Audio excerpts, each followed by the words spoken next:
இந்த வீடியோக்குள்ள போறதுக்கு முன்னாடி நம்ம சேனலை சப்ஸ்கிரைப் பண்ணாதவங்க சப்ஸ்கிரைப் பண்ணிடுங்க. பக்கத்துல இருக்க பெல் பட்டனையும் கிளிக் பண்ணிக்கோங்க.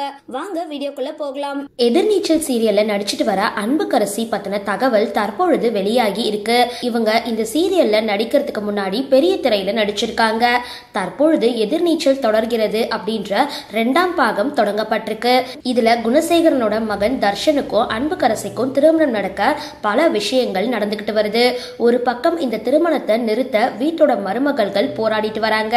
ஆனா அறிவுக்கரசி மற்றும் குணசேகரன் அன்புக்கரசிக்கும் தர்ஷனுக்கும் திருமணம் செஞ்சு வைக்க திட்டமிட்டு இருக்காங்க. இந்த நிலையில முக்கிய கதாபாத்திரத்துல நடிக்கிற அன்புக்கரசியோட சினிமா பயணம் பத்தின முக்கிய தகவல் வெளியாகி இருக்கு. எதிர்நீச்சல் தொடர்ல வர அன்புக்கரசி முக்கிய கதாபாத்திரமா இருக்கிறதுனால பல திருப்பங்களுக்கு காரணமா இருக்காங்க. தற்பொழுது கதை முன்னேறதுல அவங்களோட பங்கு முக்கியமானதா இருக்கு. இது ஒரு பக்கம் இருக்க அன்புக்கரசி திரைப்படம் நடிச்சிருக்காங்க. இந்த படம் சத்யா அப்படின்றதுதான். கடந்த 2017ஆம் ஆண்டு பிரதீப் கிருஷ்ணமூர்த்தி இயக்குன இந்திய தமிழ் மொழி மர்ம திரைப்படம் தான். தெலுங்கு திரைப்படமான ஷனம் 2016ல அதிகாரப்பூர்வமான ரீமேக். இந்த படத்துல சிபி சத்யராஜ், ரம்யா நம்பீசன் மற்றும் வரலட்சுமி சரத்குமார் ஆகியோர் நடிச்சிருந்தாங்க.